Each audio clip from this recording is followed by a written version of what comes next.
So the big fall in the iron ore price has many worried about the fate of the large miners. I'm joined by Robert Gottliebsen from Business Spectator. Robert, you've written that it's a concern for investors. What's happening to the big miners? Why? Well, because the game has totally changed, both in iron ore, coal and LNG. And the success of the various companies involved will depend on how they handle this change. For example, the iron ore business is simply not going to see the sort of prices we've had for years. But of course, both Rio Tinto and BHP are low-cost iron ore producers. BHP is looking at potash. They believe copper is going to be good. The jury's out on coal. So they're looking at it and saying, well, a lot of small iron ore producers, or would-be iron ore producers, are simply not going to get there. And we've got the market to ourselves, a bit like the banks of the global financial crisis. So that will help them longer term, but the rules of the game have changed.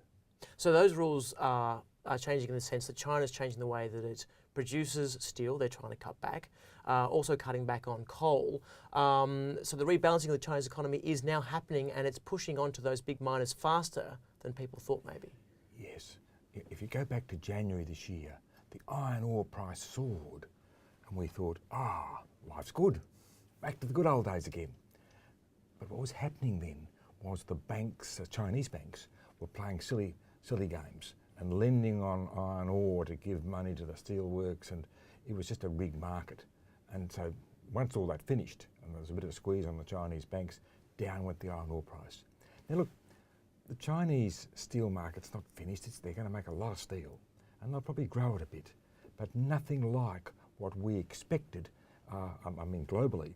And what the iron ore business around the world has done is substantially increased its production capacity. And unfortunately, we're overproduced, and that's going to keep a lid on the prices, particularly as the Chinese are saying, making all this steel is making Beijing absolutely a pollution haven. We've got to cut it back so we can breathe in Beijing. And that's where the decisions are made. Now, in your piece, you wrote about the fact that there's going to be an issue in terms of the pressure on dividends from the big miners. Yes, because, and this comes from PricewaterhouseCoopers, and they're looking right around the world and they're saying, hey, miners have started to push their dividends up. There's a lot of write-downs coming of different projects. They'll need cash flow, and they'll have difficulty maintaining the dividend. I think BHP will probably be okay, but other miners will have difficulty because the game has changed. And we haven't talked about coal, but the coal price, which has gone down substantially, and it's going to put a pressure on all those coal miners. And in the case of BHP and Rio, to the extent that they're relying on coal income, it's going to be tougher. Finally, of course, it's not just for investors who have to worry, it's Australia, because the GDP figures have been held up by the miners, particularly in the last quarter. We've been pouring money into mining investment, particularly LNG. And what's just happened? The Russians have come along and said, we'll supply China with an amount of gas about equal to the total Australian output.